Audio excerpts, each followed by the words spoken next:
Le premier bilan qu'on peut en faire d'abord, c'est qu'on a eu un super été.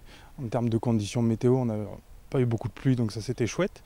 Les enfants ont pu cavaler dans 4 hectares de nature qui étaient complètement libres et on a pu décorer à loisir en faisant au mieux par rapport à notre projet pédagogique et par rapport à notre projet d'animation.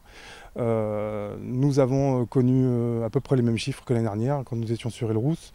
L'ouverture au reste du territoire s'est faite dans le sens où le site de Lozari nous a permis de capter quand même plus de gens du côté de Belgodère et de Pietralbe et du rural.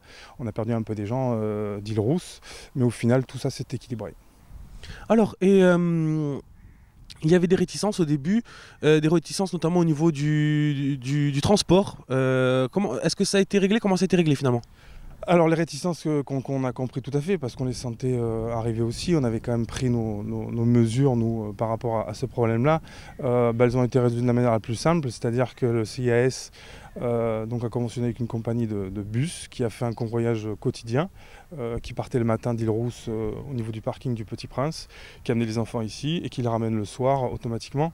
On a demandé une participation minime aux parents de 1 € par jour et tout le reste du paiement a été pris en charge par le CIAS.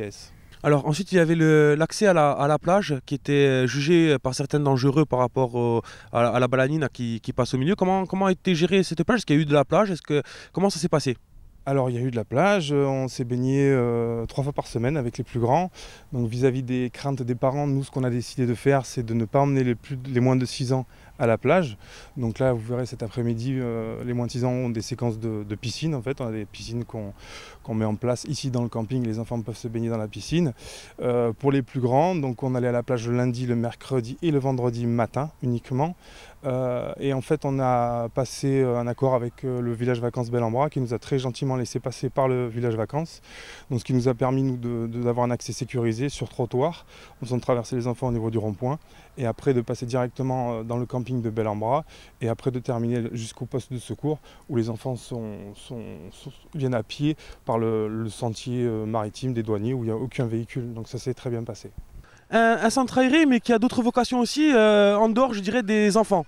Alors oui, effectivement, on souhaite mutualiser parce que nous, on essaye d'optimiser nos locaux et nos budgets évidemment. Donc comme nous avons des locaux qui sont extrêmement confortables et en très bon état, nous avons envisagé, puisque les enfants reprennent leurs habitudes hivernales, on va dire, à l'école d'Île-Rousse, nous avons le projet de mettre en place un centre d'aide alimentaire, puisque l'accès est facile, il est aussi isolé de façon à préserver, je dirais, la pudeur des uns et des autres que les uns ou les autres pourraient avoir. Nous avons aussi la possibilité de peut-être aller au-delà de l'aide alimentaire avec une aide aussi sur l'ameublement, puisque nous avons des conventions avec certains récupérateurs, je dirais, pour rentrer aussi dans un circuit vertueux de réutilisation des denrées et réutilisation des objets. Donc nous allons aussi mettre en place un projet. C'est aujourd'hui à l'état de projet, mais c'est bien avancé. Nous serons à l'avenir un centre de récupération des déchets sanitaires. Voilà, nous allons aussi opérer sur ce centre-là, puisque nous avons la place, nous avons des locaux sécurisés et nous allons mettre en œuvre la récupération de nos déchets sanitaires, étant donné que nous avons la compétence des ordures ménagères.